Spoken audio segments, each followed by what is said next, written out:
यहाँ मैं राष्ट्रों की सत्ता और महत्ता के बारे में नहीं सोच रहा हूँ। आम आदमी की प्रतिष्ठा और प्रगति मेरे लिए कहीं अधिक महत्व रखती है। मैं स्वयं ग्वालियर में हूँ और जितना ग्वालियर अपने राजनीतिक समीकरणों के लिए जाना जाता है, वैसे ही अटल जी के बारे में भी यहाँ पर कई सारी बातें हैं, कई सारी यादें हैं। मैं जहाँ खड़ा हूँ एक ऐसा स्कूल है जहाँ पर अटल बिहारी वाजपेयी ने शिक्षा ग्रहण की थी। इस स्कूल का नाम पहले गोरखी स्कूल हुआ करता था, लेकिन आज इसको ग्वालियर स्मार्ट सिटी प्रोजेक्ट के तहत इसे अटल मेमोरियल स्कूल के नाम से तैयार कर दिया गया है। कई सारे यहाँ पे रिनोवेशन के काम हुए हैं, कई सारे यहाँ पे व्यवस्थाएं सुदृढ़ की गई हैं। तो मेरे साथ हैं ग्वालियर स्मार्ट सिटी के पीआरओ जो हमें सारी जानकारी देंगे। सर, क्या कुछ यहाँ पर बदलाव किए गए हैं?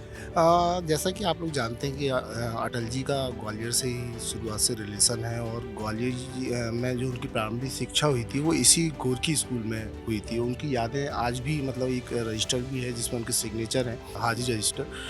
तो इस तरीके से जो स्कूल है ये काफ़ी मतलब पहले पुराने उस हिसाब से था, लेकिन अभी स्मार्ट सिटी ने इसको विगत वर्षों में इसको काफ़ी डेवलप किया, पूरा रिनोवेट किया है। इसकी चूँकि बिल्डिंग भी जो थी वो काफ़ी ऐतिहासिक थी, तो हमने ऐतिहासिकता को संरक्षित करते हुए इसमें मॉडर्न जितने भी फीचर्स होते हैं, जितने भी एडवांस फीचर हैं, उनका समावेश इस स्कूल में किया है। कुछ नए ब्लॉक्स भी बनाए हैं, स्मार्ट क्लासरूम हम लोगों ने तैयार किए हैं जिससे कि बच्चे उसमें एडवांस टेक्नोलॉजी का यूज़ करते हुए उसमें शिक्षा ग्रहण कर सकते हैं। तो काफ़ी मतलब इसमें परिवर्तन आया है और बच्चों को भी इसमें काफ़ी फ़ायदा मिला है, जो स्टाफ है उनको भी काफ़ी फ़ायदा मिला है और इस पूरे स्कूल का एक तरह से नया जीर्णोद्धार हुआ है।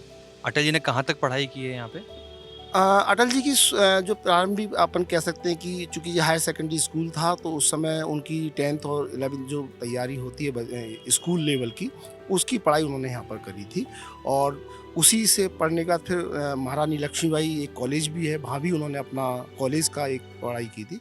तो जनरली जो प्रारंभिक शिक्षा है वो उन्होंने यहाँ से ली। जैसे मेजर यहाँ पे क्या आपको चेंज करना पड़ा पूरा जब डेवलपमेंट आपने शुरू किया? देखिए, जब स्मार्ट सिटी ने इसको लिया था तो उस समय काफ़ी मतलब बिल्डिंग जीर्ण शीर्ण स्थिति में थी और काफ़ी मतलब जो कह लिए कि पुराने स्कूल के रूप में थी और किसी तरह ये स्कूल चल रहा था और स्ट्रेंथ भी काफ़ी कम थी यहाँ के बच्चों की। लेकिन स्मार्ट सिटी ने इसको एक मिशन के रूप में लिया और इस स्कूल को पूरी तरीके से नई तरीके से इसको डेवलपमेंट किया, नए ब्लॉक्स बनाए क्योंकि बच्चों की संख्या भी काफ़ी ज़्यादा बढ़ गई, तो नए ब्लॉक्स बना के तैयार किए गए, नए क्लासरूम तैयार किए गए और हर क्लासरूम में स्मार्ट फैसिलिटीज़ बच्चों की शिक्षा के लिए हम लोगों ने यहाँ पर प्रयोग किए, जिसमें कि आपका स्मार्ट स्क्रीन्स हैं, टच स्क्रीन है और इस तरीके के कई फीचर्स, सीसीटीवी कैमरे, ये सारी सुविधाएं यहाँ पर जुटाई गई। तो ये एक तरह से आप देख सकते हैं कि कैसे मध्य प्रदेश सरकार और केंद्र सरकार के इनिशिएटिव के तहत लगातार जो संरक्षण का काम किया जा रहा है पुरानी इमारतों का, पुरानी उन चीज़ों का जिसका याद रखना बहुत ज़रूरी है, ये उसका एक उदाहरण है। क्योंकि अटल बिहारी वाजपेयी एक ऐसे नेता रहे हैं जिन्होंने राजनीति को एक नया आयाम तक पहुंचाया। आप उनके कामों को देखेंगे तो उनको आपको लगेगा कि किस तरीके से विश्व में अगर भारत की कोई बात पहुंचाई जानी चाहिए, राजनीति के तहत भी, देश के प्रधानमंत्री के तहत भी, जिसमें उन्होंने बहुत ही उम्दा काम किया था। सत्ता का खेल तो चलेगा, सरकारें आएंगी जाएंगी, पार्टियां बनेगी बिगड़ेंगी, मगर ये देश रहना चाहिए, इस देश का लोकतंत्र अमर रहना चाहिए। तो इसीलिए स्कूल को लेकर भी एक अलग तरह का जुड़ाव है सब लोगों का, ना सिर्फ राजनीतिक लोगों का बल्कि क्षेत्रीय लोगों का भी, क्योंकि अटल जी की शुरुआती पढ़ाई यहाँ से हुई है, इसीलिए इसका संरक्षण का काम किया गया। सर, आप बता रहे थे यहाँ पे एक मेमोरियल भी है यहाँ पे।